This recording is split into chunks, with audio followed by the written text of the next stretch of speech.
Hey everybody, Delta Gaming back again with some more God of War.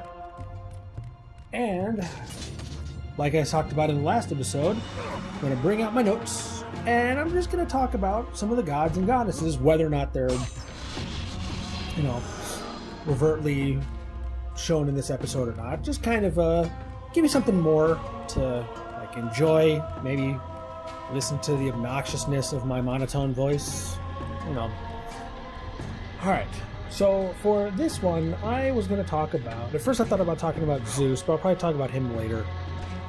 Because he's more prominent in the second one and the third one, I think. I don't know, it's been too long. So anyways, this one, we're going to talk about his wife, Hera. Damn it, I just fell. So, Hera's parents were Cronus and Rhea, and she had a number of kids, namely Hephaestus, who was the god of metallurgy, which I talked about with the wife of Aphrodite, or the husband of Aphrodite, sorry. Also had the child, I want to say it's Hebe, H-E-B-E. I can't remember if it was Hebe or Hebe or Hebe. It's been a while since I had to hear that name. She's always known as, if you ever see, photos or, not photos, paintings or statues, stuff like that, she'll usually have either a scepter or a crown or have a peacock around her. And that was basically, what you'd always associate. Kind of similar to how you'd associate, lightning bolts with Zeus. So, when I was talking earlier about the last episode, I think I was talking about Io. No, let's talk about it now. Zeus meets her.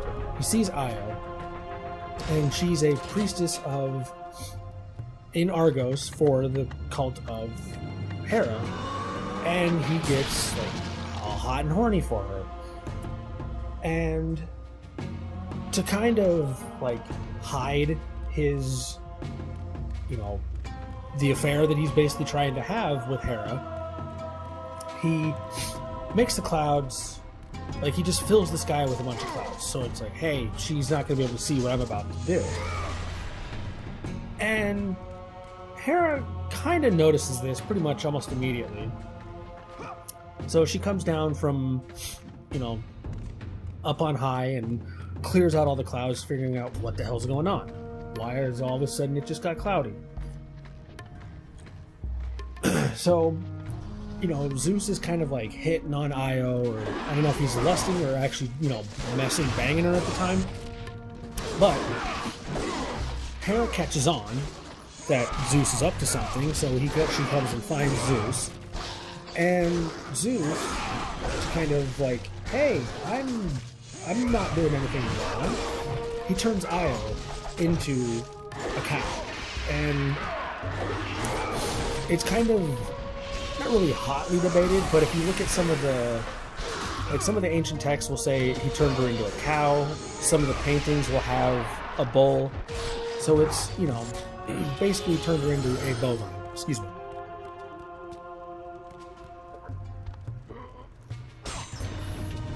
Sweet, another Gorgonite.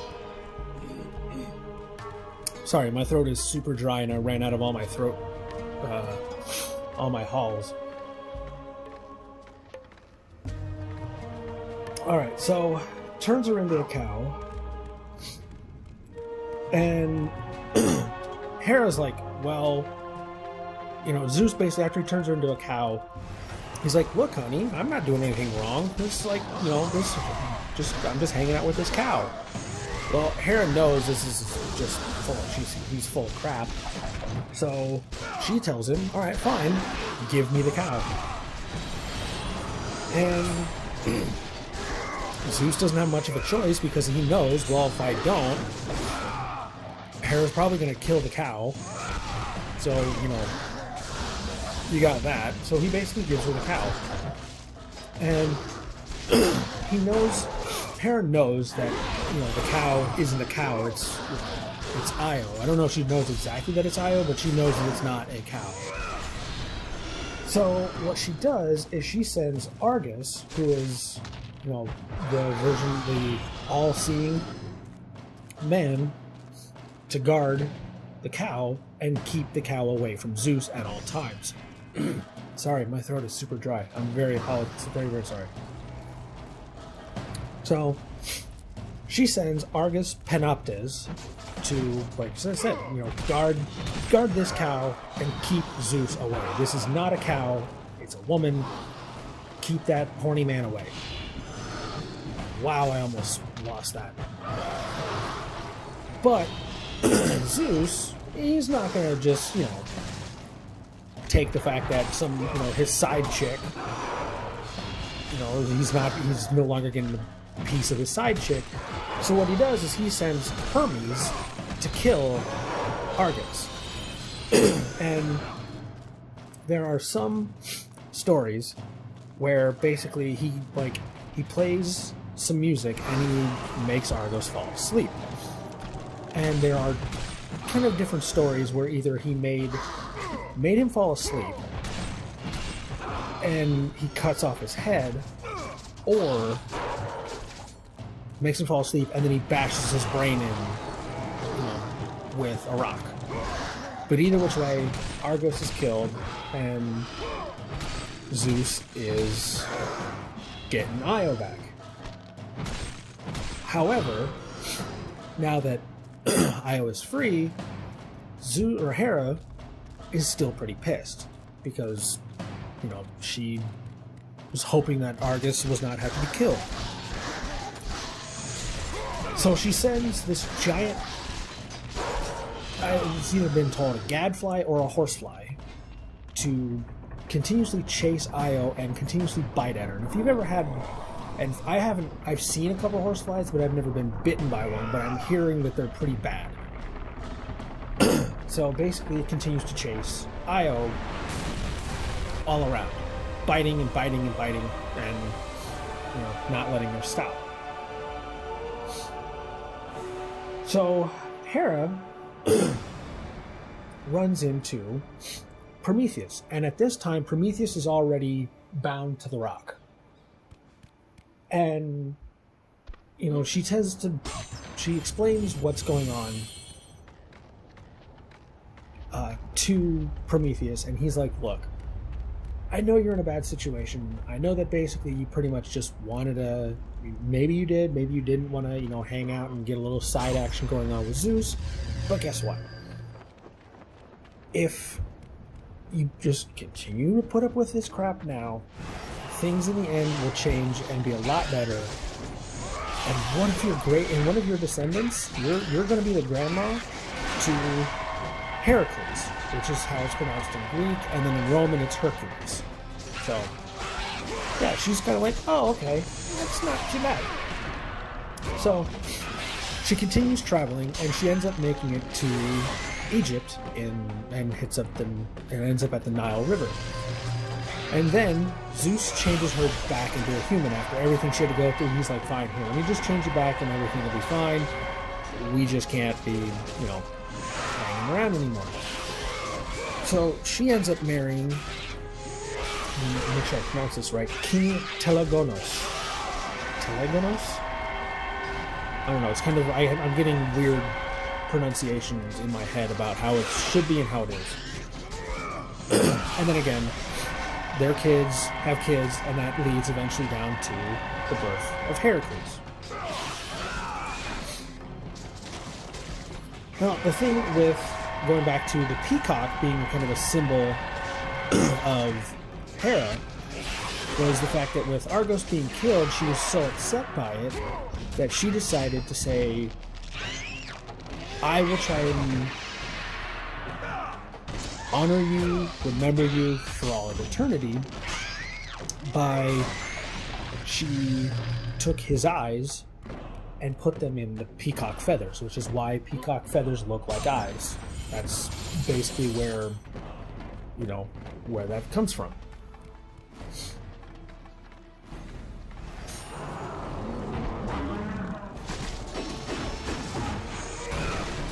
Alright, now we're going to talk a bit more about Prometheus, since we're on that topic, and also that's where my notes are leading, so I'm kind of going literally right off of my notes.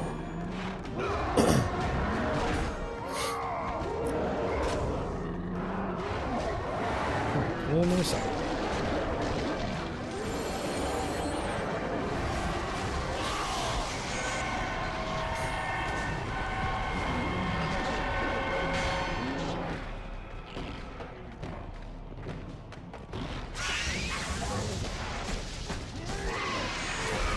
Oh, my notes stopped there.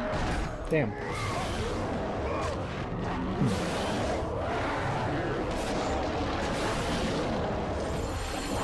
Well, let me see if...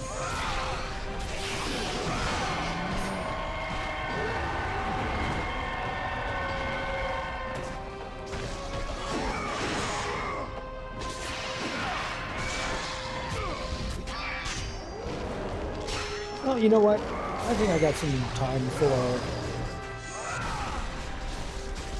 to also talk about Zeus. So why not? So Zeus, his parents are Kronos and Rhea.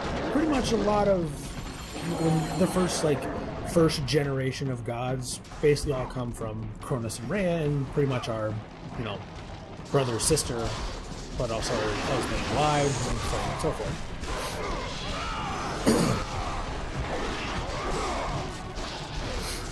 So, I mean, you can pretty much just, with a lot of some of the gods that were created in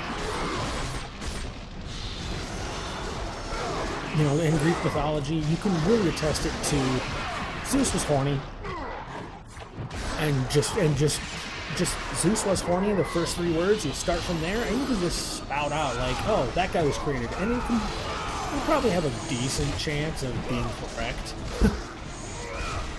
Because, like I said, I mean, Zeus gave birth to Artemis and Apollo with Leto, so again, not Hera. He gave birth to Athena, Dionysus, Hermes, Persephone, and many others. So there's at least 1, 2, 3, 4, 5, 6, at least 6 of his kids that were just born from other women. Is this a power-up? Yes! Poseidon's Rage level 2!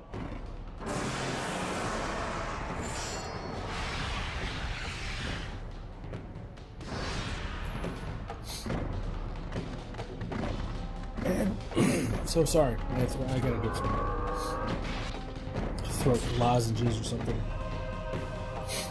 Zeus actually has had many titles. Some of them are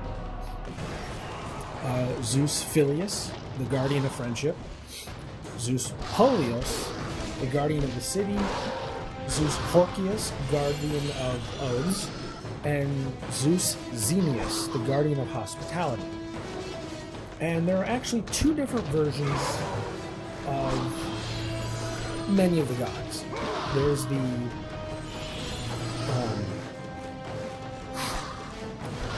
Homeric god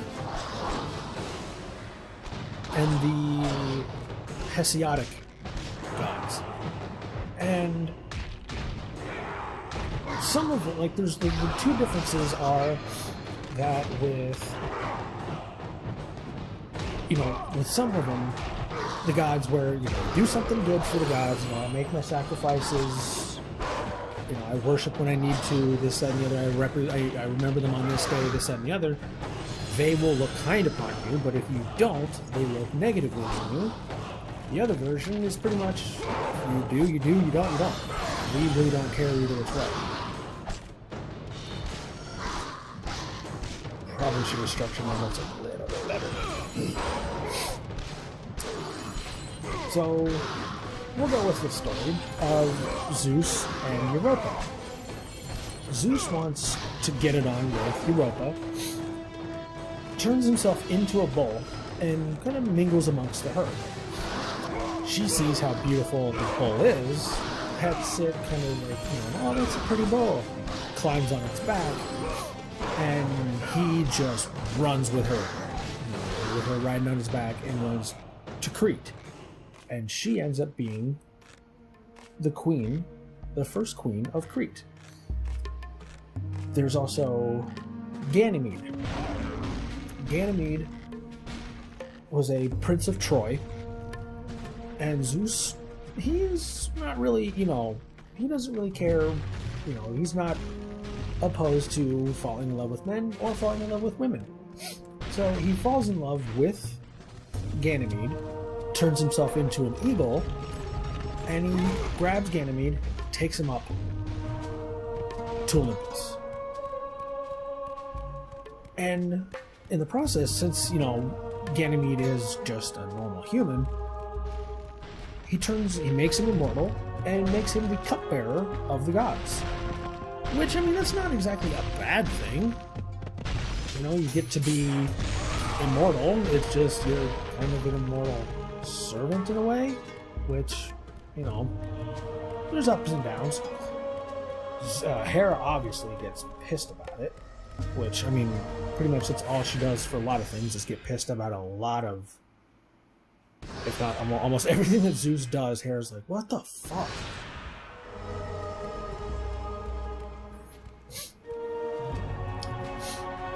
So, another one that Zeus wanted to have a little fun with was Danae. Danae. Danae. That should be right. So, the king Acrisius of Argos, an oracle talks to an oracle, and it says that his daughter's kid is gonna kill him. So what he does is he locks his daughter Danae away, so she can't get pregnant, she can't interact with anybody. But Zeus is like, I'm gonna get it. I'm gonna get me some of that. So he turns himself into golden rain, and you can take that however you want. That's pretty much how we all took it, was, yeah, that doesn't sound right. Turns into golden rain and falls into her room from the ceiling and lands on her womb, impregnating her. 9 months later, Perseus is born. And eventually Perseus does kill his grandfather. And I think this will probably be the last Zeus birthing story here. Alcmena. Again, Zeus falls in love with Alcmena. She was already married to the Amphitryon. Yeah, Amphitryon of Thebes. She was already married to Amphitryon of Thebes, but Zeus is like, I don't care. I'm still going to get that. I'm going to get up with that. So he turns himself just into a normal-looking guy. Just, average Joe. And sleeps with her. Do not fear, Kratos. The Oracle? I am the Oracle, yep, that's the Oracle of Athens, here to help you defeat Ares. Find my temple to the east, and I will show you how to murder a god. So, after sleeping with Alcmena, 9 months later, Heracles is born. Now, if you also remember, he didn't get a chance to sleep with Io, so he slept basically with Alcmena, who was the daughter of Io, and gave birth to Heracles. And there's Ares himself.